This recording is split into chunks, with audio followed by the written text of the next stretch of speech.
नमस्कार, आप सबको भगवान श्री कृष्ण के जन्मदिन की जन्मोत्सव की शुभकामनाएं। आज योगेश्वर श्री कृष्ण का जन्मदिन मनाया जा रहा है। पूरी दुनिया में हिंदू संस्कृति के मानने वाले भगवान श्री कृष्ण की आराधना कर रहे हैं, उनको याद कर रहे हैं और उनके जन्म दिवस को उल्लास के साथ मना रहे हैं।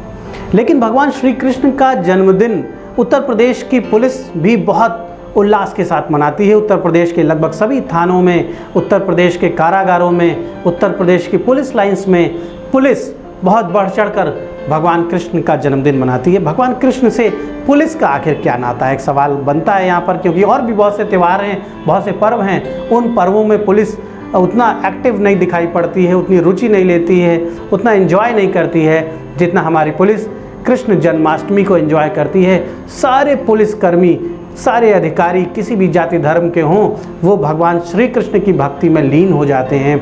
आखिर क्यों पुलिस से, खाकी वर्दीधारियों से योगेश्वर श्री कृष्ण का ये कैसा नाता है, आइए जानने की कोशिश करते हैं। देखिए, भगवान श्री कृष्ण जो हैं वो इस धरती पर एक अलग ही उनकी चर्चा है, एक अलग ही उनका स्थान है।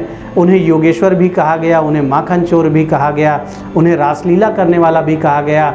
उनको हज़ारों नाम, हज़ारों उपमाएं, हज़ारों किस्से कहानियाँ उनसे जुड़ी हैं, क्योंकि वो सबको संतुष्ट करते हैं, सबको प्रसन्न रखते हैं और अपना धर्म निभाते हैं, अपना फ़र्ज़ निभाते हैं, दायित्व निभाते हैं और दुनिया को रास्ता भी दिखाते हैं। भगवान श्री कृष्ण ने जब गीता का उपदेश दिया तो भगवान श्री कृष्ण ने वहाँ पर कानून, व्यवस्था, मर्यादा की बात की।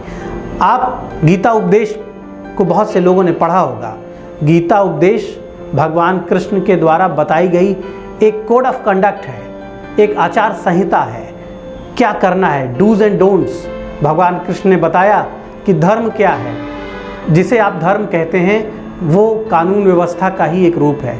जिसे आप धर्म कहते हैं, जो धार्मिक व्यवस्थाएं हैं, उन्हीं से संविधान निकल कर आया है। आज जो आधुनिक संविधान है, जिन लोगों ने लॉ पढ़ा है वो जानते हैं कि संविधान के सोर्सेस क्या हैं। कॉन्स्टिट्यूशन, सोर्स ऑफ कॉन्स्टिट्यूशन जब पढ़ा होगा तो पता चला होगा कि बहुत सी धार्मिक पुस्तकें, धार्मिक व्यवस्था, धार्मिक नियम, वहाँ से संविधान निकल कर आया है।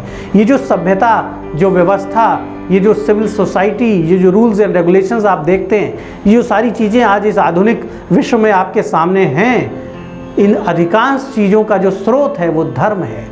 और सनातन धर्म, जो कि विश्व का प्राचीनतम धर्म है, वो एक संस्कृति है, एक जीवन शैली है, सभ्यता की बात करती है, प्राणी मात्र के कल्याण की बात करती है। उसके महान प्रवर्तक भगवान श्री कृष्ण, और जिन्हें लोग यदुनंदन भी कहते हैं, जिन्हें लोग यदुवंश शिरोमणि भी कहते हैं, जिन्हें लोग अलग अलग नामों से पुकारते हैं। लेकिन भगवान श्री कृष्ण, योगेश्वर श्री कृष्ण, उन्होंने गीता उपदेश में जिस तरह से अर्जुन को मार्गदर्शन दिया, वो सिर्फ अर्जुन के लिए मार्गदर्शन नहीं था, वो पूरे विश्व के लिए मार्गदर्शन था, पूरे मानव मात्र के लिए मार्गदर्शन था। और समाज में व्यवस्था कैसे कायम रहे, समाज में सभी के अधिकार कैसे सुरक्षित रहें, समाज में लोग अपने कर्तव्य से न भटकें, समाज में अपराधियों का बोलबाला न हो जाए, अत्याचार न बढ़े, इसके लिए भगवान श्री कृष्ण ने गीता में जो उपदेश दिया, अर्जुन को बताया कि यदि आपका रिश्तेदार, आपके भाई बंधु, आपके सगे संबंधी भी अधर्म कर रहे हैं तो उनका विरोध करना पड़ेगा। यही पुलिस करती है। इसीलिए पुलिस कनेक्टेड है भगवान श्री कृष्ण की फिलॉसफी से, उनके व्यक्तित्व से। यदि आपके रिश्तेदार, यदि किसी पुलिस वाले का चाहने वाला भी अपराध कर रहा है तो उसका फर्ज है कि वो उसके खिलाफ कार्रवाई करे।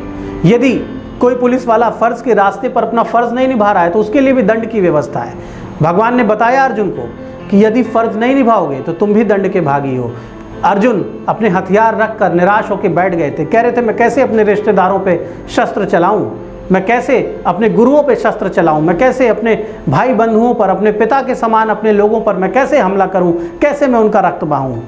तो भगवान ने कहा कि ये धर्म है, ये तुम्हारा धर्म है, फर्ज है, कर्तव्य है। पुलिस की जो पूरी व्यवस्था है वो कर्तव्यों पर आधारित है। पुलिस की सारी व्यवस्था अधिकारों पर आधारित है और अधिकारों का जन्म कर्तव्यों से होता है। जब आप कर्तव्यों का पालन करते हैं तो अधिकार स्वतः आपको मिल जाते हैं। जब आप किसी की जान बचाने के लिए खड़े हैं तो आपको अधिकार मिल जाते हैं कि आप दुष्ट को रोकिए, आप दुष्ट पर बल प्रयोग करिए, आप दुष्ट को अपनी गिरफ्त में लीजिए, अपराधी को अपनी गिरफ्त में लीजिए। उसी तरह जब पुलिस समाज की रक्षा के लिए तत्पर है तो पुलिस को अधिकार मिल जाते हैं कि पुलिस अपराधियों के खिलाफ कार्रवाई करे। पुलिस को अधिकार मिल जाते हैं कि ट्रैफिक जाम लगाने वालों को हटाए, क्योंकि अगर ट्रैफिक जाम नहीं हटाएगी तो दूसरे हजारों लोग जो निर्दोष हैं, जो जिम्मेदार नागरिक हैं, जो अपने सही कामों के लिए जा रहे हैं, उनका जीवन प्रभावित होगा।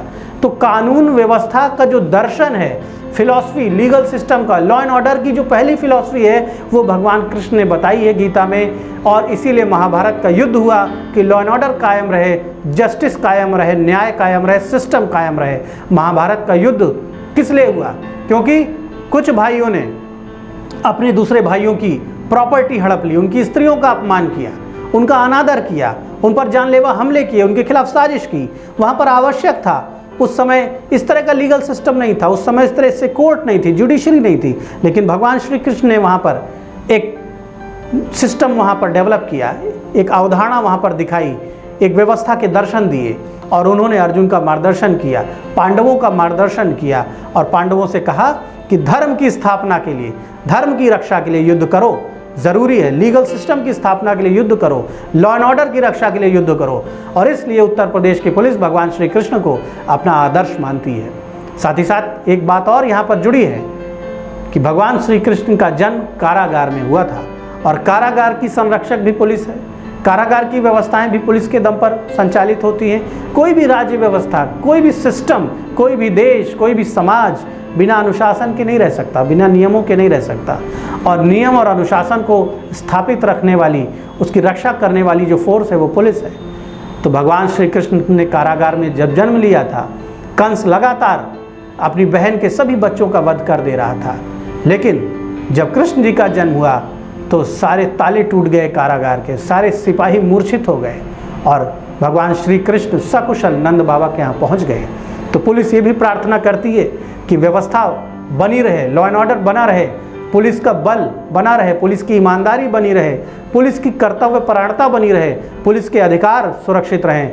और इसलिए भगवान श्री कृष्ण का आशीर्वाद पुलिस को मिलता रहे।